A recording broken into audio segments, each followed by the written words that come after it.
Okay நிறுத்துங்கடா. நிறுத்து. ஏய் ஏய், என்ன பசங்க ரொம்ப அடிச்சிட்டாங்களோ? நாளைக்கு உன்னை கோர்ட்ல ப்ரொடியூஸ் பண்ண போறேன்டா. கூண்டுல ஏறி என்ன சொல்ல போற? கூண்டுல ஏறி என்னடா சொல்ல போற? ஏய் ஓடுறா. ஓடு ஓடு ஓடு ஓடு. நல்லா போடு. விடுங்கடா. டேய் இப்ப சொல்றா, கோர்ட் வந்து என்ன சொல்ல போற? சொல்றா. இது பாருங்க, பிரியாவையும் மேனேஜர் ஸ்ரீதரையும் கொலை பண்ணது சரிதான். காவ்யா மேடம் ரொம்ப நல்லவங்க. அவங்க மேல பழி போடுறது கொஞ்சம் கூட நியாயம் கிடையாது. ஏற்கனவே என்ன மிரட்டி காவ்யா மேடம் பத்தி தப்பான வாக்குமூலம் வாங்கியிருக்கீங்க. இதுக்கு மேலேயும் நான் கோர்ட்ல ஏறி நின்று போய் சொல்ல மாட்டேன். தயவு செஞ்சு என்னை விட்டுருங்க. நான் இனிமேல் காவ்யா மேடத்துக்கு ஹெல்ப் பண்ண மாட்டேன். நான் பானுவை கூட்டிட்டு செரி கண்ணில் படாம எங்கேயாவது போயிடுறேன். என்ன பைத்தியக்காரன் நினைச்சிட்டு இருக்கியா? சொன்னதே திருப்பி திருப்பி சொல்லிட்டு இருக்க. ஏன் வாங்கினது பசலையா? ஏடா பாத்துட்டு இருக்கீங்க? போடுடா. அம்மா பார்க்க மாட்டேங்கிறான். போடு. நல்லா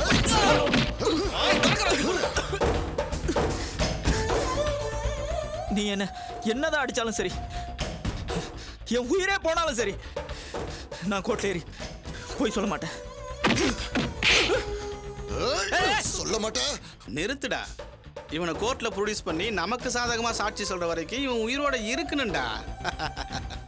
இவன் இந்த அடிக்கெல்லாம் வலிக்கு வர மாட்டான்.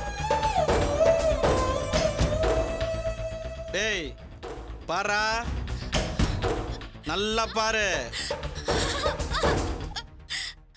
டேய் சேகர், நல்லா பாத்துக்கோ. சார் சொல்ற மாதிரி சரி சாருக்கு ஆதரவா கோர்ட்ல வாக்குமூலம் கொடுக்குற. இல்ல உன் பொண்டாட்டிய உயிரோடவே பார்க்க முடியாது.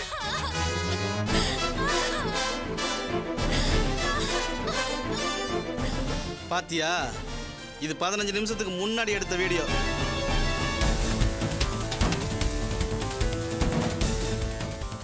ஒழுங்கா கோர்ட்டுக்கு வந்து காவியாவுக்கு எதிராக நான் சொல்லி கொடுத்த மாதிரி ஒரு வார்த்தை தப்பாம உன் வாக்குமூலத்தை ஜட்ஜு கிட்ட கொடுக்கணும்.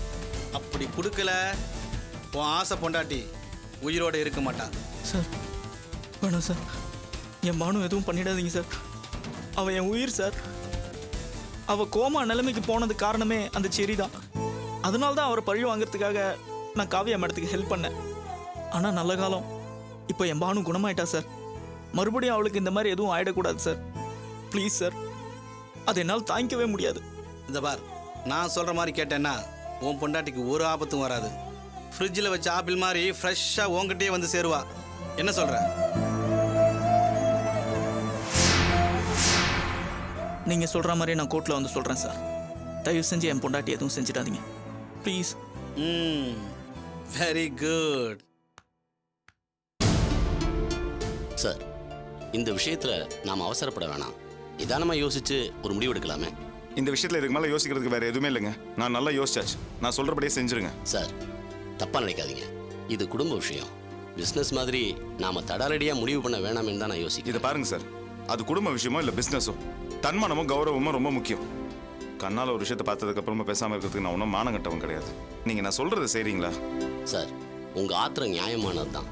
ஆனா இது வாசுவோட லைஃப். அவரோட பர்மிஷன் இல்லாம நாமளா முடிவெடுக்கிறது பின்னால எதுவும் தர்ம சங்கடத்துக்கு ஆளாயிடுமோன்னு தான் யோசிக்கிறேன். வாசு என் தம்பிங்க. தீக்குள்ள குதிரானா கூட கண்ண மூடிட்டு எனக்காக குதிப்பான். அந்த அளவுக்கு என் பேச்சுக்கு மரியாதை வச்சிருக்கான். அப்பேற்பட்டவனுக்கு அவன் வாழ்க்கையை காப்பாற்ற வேண்டியது என்னோட கடமை. அது மட்டும் இல்ல, அவன் வாழ்க்கையில முடிவெடுக்கிறதுக்கு எல்லா உரிமையும் எனக்கு இருக்குது. அதனால நீங்க நான் சொல்றது செய்யுங்க. டைவர்ஸ் நோட்டீஸ் அனுப்புங்க. வாசு ஊர்ல இருந்து வந்ததும் அந்த டைவர்ஸ் நோட்டீஸை நான் அவனுக்கு பரிசா கொடுக்கணும். இல்ல சார், அது வந்து என்ன சார் வந்து போயின்னு இழுத்துட்டு இருக்கீங்க? வாசு இல்லாம அவன் சார்பா நம்மளால டைவர்ஸ் நோட்டீஸ் அனுப்ப முடியுமா முடியாதா? முடியும் சார். ஆனா முடியும்ல, அப்புறம் என்ன? இதுக்கு மேல யோசிக்கிறதுக்கு எதுவுமே இல்லை. நீங்க டைவர்ஸ் நோட்டீஸ் அனுப்புங்க. பொம்பளாவா அவளுக்கு அவ்வளவு திமிர் இருக்கும்போது என் தம்பிக்கு என்ன சார் குறைச்சல்? அவனை போய் தப்பானவன் சொல்லி டைவர்ஸ் நோட்டீஸ் கொடுத்துருக்கா. சரி, அது கூட பரவாயில்ல. வேற ஒருத்தனை கல்யாணம் பண்ணுங்கிறதுக்காக என் தம்பிக்கு அவ டைவர்ஸ் நோட்டீஸ் அமைச்சிருக்கா. இவளோடலாம் சேர்ந்து என் தம்பி வேற மறுபடியும் வாழணுமா? சே, தேவையில்லை. சரியான சாக்கடை. இனிமே ஒரு நிமிஷம் கூட காத்திருக்க வேண்டிய அவசியம் இல்லை சார். நான் சொல்ற மாதிரி நீங்க டைவர்ஸ் நோட்டீஸ் அனுப்புங்க. இதுக்கு மேல உன் கூட சேர்ந்து வாழ எனக்கு விருப்பம் இல்லைன்னு என் தம்பி அனுப்புற மாதிரி டைவர்ஸ் நோட்டீஸ் அனுப்புங்க. பார்க்கட்டும். அந்த ஜென்மங்களுக்கு கல்யாணம் ஆகிறதுக்கு முன்னாடி என் தம்பிக்கு வேற ஒரு நல்ல பொண்ணை பார்த்து நான் ஜாம் கல்யாணத்தை பண்ணி வைப்பேன். யோசிக்கிறதுக்கு ஒண்ணுமே இல்லை சார், நீங்க அனுப்புங்க. ஓகே சார், இவ்வளோ தூரம் நீங்கள் சொன்னதுக்கப்புறம் இதில் யோசிக்கிறதுக்கு ஒன்றுமே இல்லை. Excuse me sir. வாங்க முருகேஷ், என்னாச்சு? போன இடத்துல ஸ்பேர் பார்ட்ஸ்லாம் சார் கிடச்சதா? நான் அதை வாங்கி மெக்கானிக் செட்டில் கொடுத்துட்டு வந்துட்டேன் சார். சரி, நீங்க போய் வேலையை பாருங்க போங்க. சார் இன்னொரு முக்கியமான விஷயம் சார். என்ன விஷயம்? பரவாயில்ல, எதுவாக இருந்தாலும் சொல்லுங்க.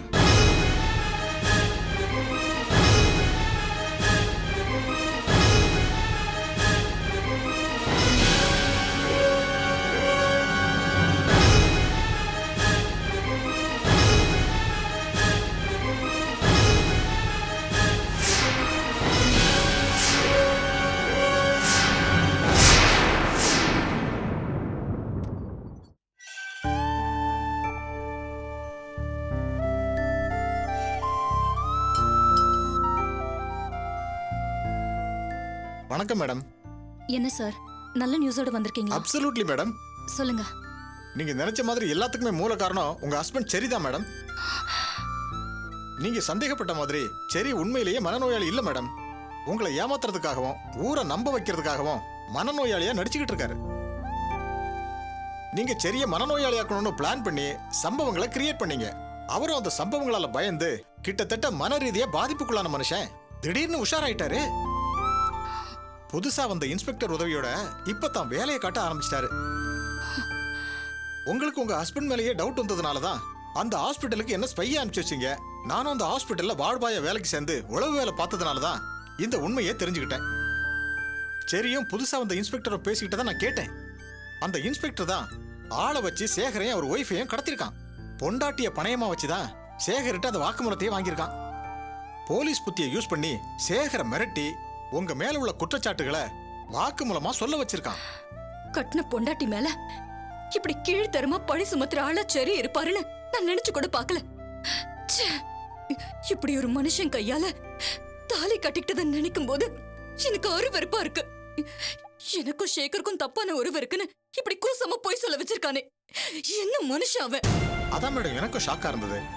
இன்ஸ்பெக்டர் கூட அதே ஷாக்கோட தான் செரியை கேட்டாரு. அதுக்கு செரி என்ன சொன்னார் தெரியுமா? நாம ஜெயிக்கணும்னா, நினைச்சதை அடையணும்னா சொந்தம் பந்தம் நட்புன்னு எதை பத்தியும் நினைக்க கூடாது, ஏறி மிதிச்சுட்டு போயிட்டே இருக்கணும்னு சொன்னாரு. நான் பார்த்த சேடிஸ்ட்ல இத மாதிரி ஒரு சேடிஸ்டா நான் பார்த்ததே இல்லை மேடம். செரிக்குள்ள இப்படி ஒரு மிருகம் இருக்குங்கிறதே கொஞ்ச நாளா தான் எனக்கு தெரிஞ்சது. சரி, அதை விடுங்க. இப்ப இந்த கேஸ்ல இருந்து நான் வெளியே வரது எப்படி? இந்த கேஸ்ல ஸ்ட்ராங் பாயிண்ட் சேகரோட வாக்குமூலம் தான். சேகர் பொண்டாட்டிய கொன்னுடுவன்னு மிரட்டி தான் வாக்குமூலமே கொடுக்க சொல்லியிருக்காங்க. கோர்ட்ல சேகர் வாக்குமூலத்தை மாத்தி சொன்னா தப்பிக்கலாம். அதுக்கு வழி இருக்கா? இல்ல மேடம். ஏன்னா செரி சார் சேகர் எங்கேயோ மறைச்சு வச்சிருக்காரு. போலீஸோட உதவி அவருக்கு இருக்கிறதுனால நாம கோர்ட் மூலமா தான் சேகரை கண்டுபிடிக்க முடியும். அப்ப கூட சேகரை கோர்ட்ல தான் ப்ரொடியூஸ் பண்ணுவாங்க. இல்ல சார், இந்த கேஸ்ல நான் தோக்க கூடாது. நான் தோத்தா சத்தியம் தோத்த மாதிரி, நீதி தோத்த மாதிரி. என் புருஷன் இந்த 10 வருஷத்துல இந்த அளவுக்கு உயர்ந்தது நேர்மையான வழியில இல்ல, சட்டத்துக்கு புறமான வழியில தான். அதனால இது எதையும் அவர் அனுபவிக்க கூடாது. எல்லா வசதிகளும் இருந்தா அதை அனுபவிக்க முடியாம அவன் பைத்தியமா அலையணும். அதுக்காக நாம ஏதாவது செய்யணும்.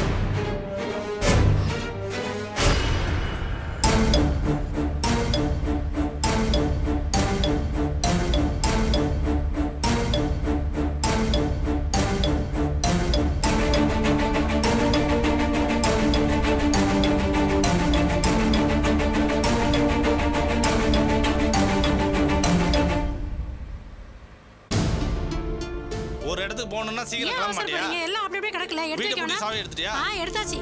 வா. அம்மா தாயே, இது வேறயா? தர்மம் பண்ணுங்கம்மா. கிளம்புற நேரத்துல நீ வேறயா? ஏமா, உனக்கெல்லாம் கை கால் நல்லதானமா இருக்கு, ஏதாவது வேலை செஞ்சு சாப்பிட வேண்டியதானே? அது எப்படி? 2 பேரையும் பார்த்தாலே தெரியல உடம்பு நோவாம சாப்பிட்றவங்கன்னு. நீங்க 2 பேரும் என்ன தப்பா புரிஞ்சிட்டு இருக்கீங்க. நான் ஒரு வேண்டுதலுக்காக மடியேந்தி வந்திருக்கேன். இது வேறயா? ஊர் உலகத்துல அவ கடவுள் பேரை சொல்லி பண்ற அநியாயம் போதாதுன்னு நீங்க வேற ஆரம்பிச்சிட்டீங்களா? ஆமா, நீ உண்மையிலேயே கர்ப்பமா இல்ல பிச்சை போடுறவங்க இறக்கப்படணும்ன்றதுக்காக கர்ப்பிணி வேஷம் போட்டிருக்கியா? இங்க பாருங்கம்மா, அவங்க யாருன்னு தெரியாம நீங்க பாட்டுக்கு பேசிட்டு இருக்கீங்களே. நீ கொஞ்சம் பேசாம. அம்மா, நான் ஒரு முக்கியமான பிரார்த்தனை வேண்டுதலுக்காக மடியேந்தி வந்திருக்கேன். மத்தபடி யாரையும் ஏமாத்தணுங்கிற எண்ணம் எல்லாம் கிடையாது. தயவு செஞ்சு தர்மம் பண்ணுங்கம்மா. இவ்வளவு நேரம் சொல்லிட்டு இருக்க, நீ இன்னும் போகாம நிக்கிற. போமா அந்த பக்கம். ஐயோ அம்மா, அம்மா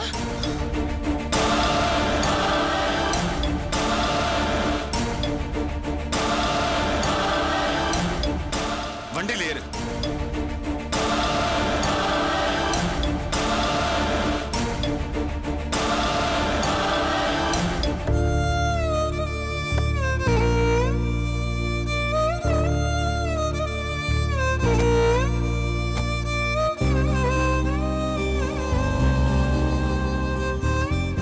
என்னங்க பிச்சைக்காரி இவ்வளவு பெரிய கார்ல கூட்டிட்டு போறாங்க?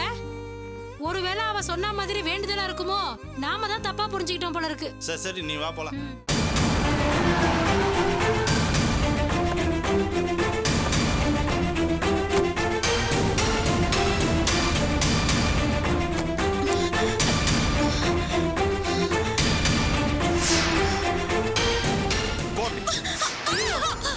என்னையா இது? வாயும் வயிறுமா இருக்கிறவங்கள இப்படி பிடிச்சு தள்ளுறீங்க. வாய் வயிறுமா இருக்கான்னு இப்பதான் தெரியுதா? இல்லையா அது வந்து வாய் மூடு. உன்னை வேலையை விட்டு தூக்குனா எல்லாம் சரிப்பட்டு வரும். பேபி ஒண்ணு சொல்லாதீங்க. அவள சொன்னா உனக்கு கோவம் பத்திட்டு வருதா?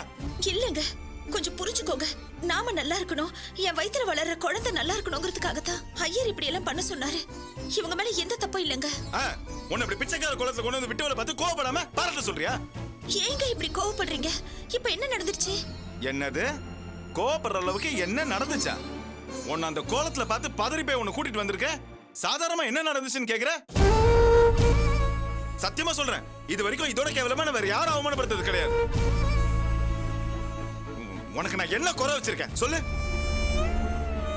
உங்க அம்மா கிட்ட உன்னை ராணி மாதிரி வச்சு காப்பாத்துறேன்னு சொன்ன ஒரே காரணத்துக்காக கஷ்டப்பட்டு சம்பாரிச்சு இவ்வளவு பெரிய வீடு பங்களான்னு உன்னை வசதி தானே வச்சிருக்கேன். ஆனா நீ இது எல்லாத்தையும் என்ன முடிச்சு ஏன் இப்படி பரதேசி கோலம் போட்டு என் மானத்தை வாங்குற? சே, இது பாரு, தெரிஞ்சோ தெரியாமல நான் உனக்கு ஏதாச்சும் ஒரு கெடுதல் செஞ்சிருந்தா அதுக்காக தயவு செய்து என்ன மன்னிச்சிரு. ஆனா அதுக்காக இந்த மாதிரிலாம் செஞ்சு நான் அவமானப்படுத்தோங்கிறதுக்காக அவமானப்படுத்தாத. ஏன் இப்படி பெரிய வார்த்தையெல்லாம் சொல்றீங்க? உங்களை அவமானப்படுத்தணும்னு நான் எதுக்காக நினைக்கணும்? உங்களை அவமானப்படுத்தணும்னு நினைச்சா அது என்னைய அவமானப்படுத்திக்கிற மாதிரி. உங்க அர்ச்சனா நான் அப்படி நினைப்பேனா? நீங்க கொஞ்சமாவது நினைச்சு பாத்தீங்களா? ஏன் அர்ச்சனா இப்படி எல்லாம் செய்வாளான்னு நினைச்சு பாக்குறது என்ன? அதான் கண்ணாலே பார்த்தனே.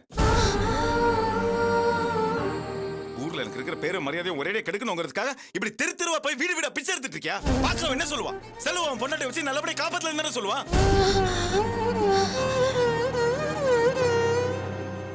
ஏற்கனவே உங்க அம்மா நந்திரி விஷயத்துல என் பேரை கருத்து என்ன அவமானப்படுத்தினாங்க. அதுக்காக நான் வீட்டை விட்டே காணாம போனேன். கொஞ்ச நாளைக்கு முன்னாடி நான் வீட்டுக்கு வரலங்கிறதுக்காக ஊர்ல போன் பண்ணி என்ன பத்தி விசாரிச்சிருக்கேன். இந்த சூழ்நிலை தெருவுல சுத்தி பிச்சை எடுக்கிறத எவனாச்சும் பார்த்தா என்ன நினைப்பா? செல்வம் பொண்டாட்டி நடு தெருவுல பிச்சை எடுக்க விட்டான்னு தானே நினைப்பா? அர்ச்சனா மேடம் நடு தெருவுல பிச்சை எடுத்துருக்காங்க. என் ஆபீஸ் ஸ்டாஃப் வந்து சொன்னதும் அப்படியே எவ்வளவு அவமானமா போயிடுச்சு தெரியுமா? கடவுளுக்காக பண்ணதை இப்படி பிச்சை எடுக்கிறேன்னு கேவலமால பேசாதீங்க. கடவுளை கூட இப்படி மடி ஏந்தி தானம் வாங்கினதா புராணமே இருக்கு. நான் பிச்சை எடுத்தது கூட ஒரு பரிகாரத்துக்காக தான். இந்த மாதிரி வீடு விட மடி பிச்சை எடுத்து அன்னதானம் பண்ணா நம்ம குழந்தை நல்லா இருக்குங்கிற நம்பிக்கையில தான். உன் நம்பிக்கை தூக்கி குப்பையில போடு. உனக்குலாம் அறிவு இருக்கிறது சுத்தமா இல்லையா? பிச்சை எடுத்தா கடவுள் நம்ம குழந்தை காப்பாத்த வரதா? அது கடவுளே கிடையாது. யாரோ என்னமோ சொன்னாங்கிறதுக்காக தேவலாம கடவுள் மேல பழைய போட்டுட்டு இருக்கா.